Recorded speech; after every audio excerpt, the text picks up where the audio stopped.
Sand! Sand! Where's the sand? Where's the sand? I can't feel it slipping through my hands. Sand!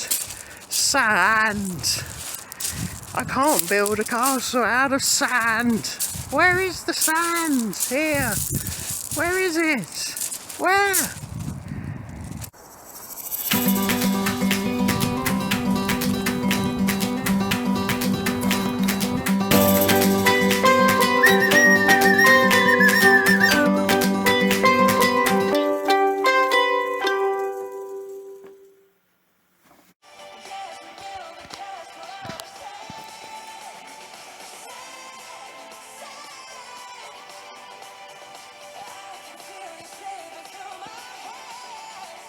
Hi here, Finns here. I'm back for another video, and yes, today I am back with my independent reviews for Eurovision 2024 that will take place in Malmo, Sweden this year.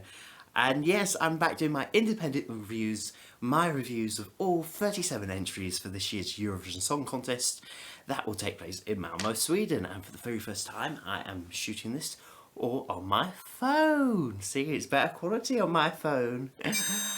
So yes, and the first country I'm going to be talking about is Denmark this year. Saba and the song called Sand. Yes, a very unique title, Sand, when it comes to Eurovision. We don't usually get many song titles called Sand. And it's a song about love, about a relationship, about, a kind of a breakup, really. And it's powerful. Saba can sing when she shouts out, "Sand! Sand!" And it's got this nice, what I like about this entry, it's got this, got a Scandi pop kind of slickness to it, but I still feel like it's got heart. Like, it's not totally cold, it's not totally made of ice. And yes, I think it's generic. It's generic pop for sure, but that's not necessarily a bad thing. Generic pops hits the charts nowadays. Most pop songs are generic at the end of the day. I think this is very well produced. I think this is very well performed. I think Denmark did choose the right song out Dancing Melody Grand Prix this year. I know Denmark doesn't usually have a strong selection. Usually they are quite well known for playing it safe quite recently. Well, I say recently, like the last 10 years or so. But I do think they picked the right song from the selection. I think it was the best one that had the most potential for Eurovision and Malmo this year.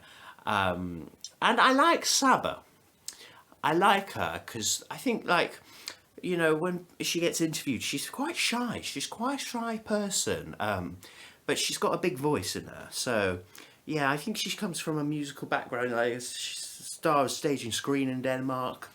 And, I feel like, yeah, this is, a person of colour. It's wonderful to see.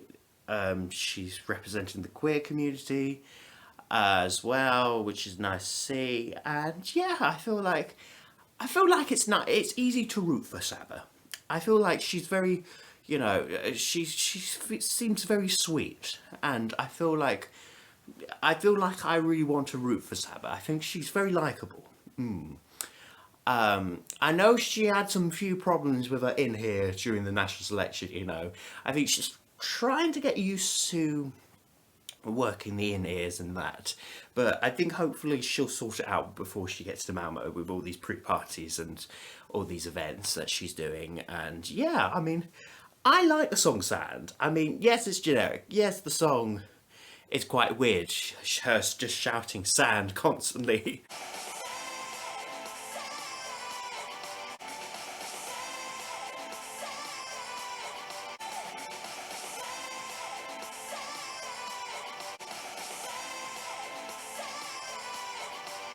Sand, sand.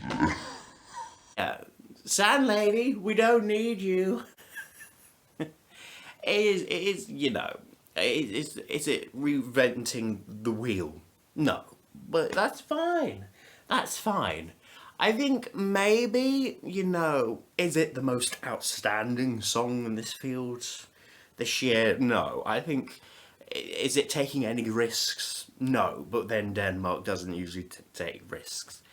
Uh, usually anyway, so I like this song. I just like it. I think it's catchy. I think it's poppy. I think it's very, gets stuck in your head. I like that with songs. And I think Saba is a great performer. I mean, the song is called Sand. I mean, we don't need the Sand Lady at Eurovision. Ksenia, yeah. Sand Lady, we don't need you. I'm sure, I feel like Saba alone on stage is just fine. I don't really need any contemporary dancing. I don't need someone to have sand. Even though Ksenia does do fantastic sand pieces, art pieces, her work with sand is amazing. But I feel like she's been at Eurovision twice now, and I think I think she's had enough experience at Eurovision. I think Saba alone on stage actually works. And yeah, will this qualify to the finals? Denmark is performing in the first half of the second semi-final. So they're in the week of the two semi-finals. I think Denmark will probably be a borderline qualifier if Denmark pulls through. I think if Denmark qualifies, I think it'll be probably between 9th and 10th in the semi-final. Or it could end up being 11th or 12th and missing out. I feel it's between 9th or 12th with Denmark. It would either squeeze in or it'll just miss out. That's my feeling with Denmark, because it's not that groundbreaking an entry. How many top 10s will Denmark enter? I would like this in the final, and you know what, I'm rooting for Denmark this year, also because we are going to Malmo, and I know a lot of people will be staying in Copenhagen during the Eurovision week, or the Eurovision couple of weeks, if you count rehearsals.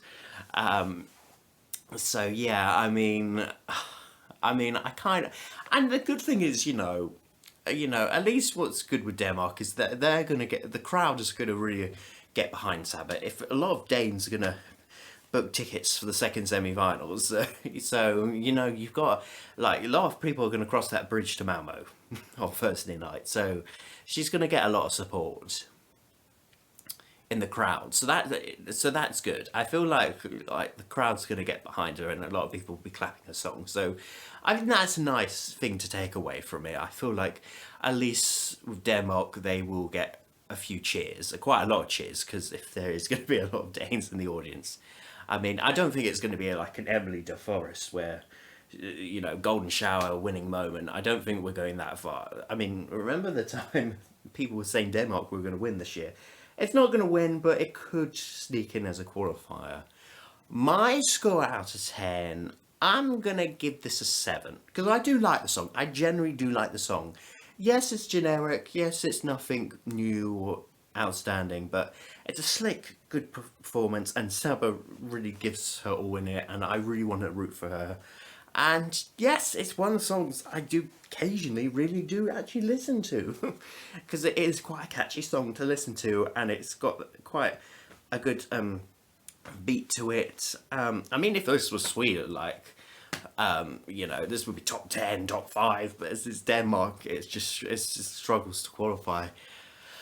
I feel like this could be remember Dilja, not Dilja, Dilja from Iceland last year, where we all liked it, but it just was borderline, so it only ended up 11th. I could see a scenario where that happens to Saba from Denmark this year. Good quality production, but it's just not enough to get over that line of qualification. That's my fear. But I would love Denmark to go through.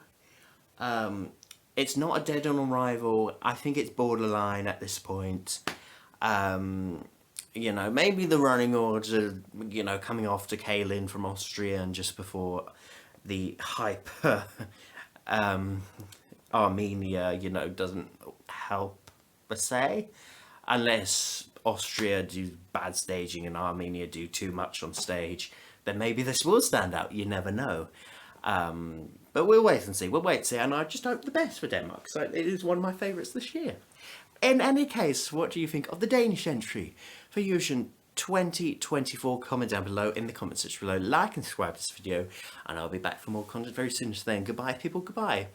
And then sand, sand.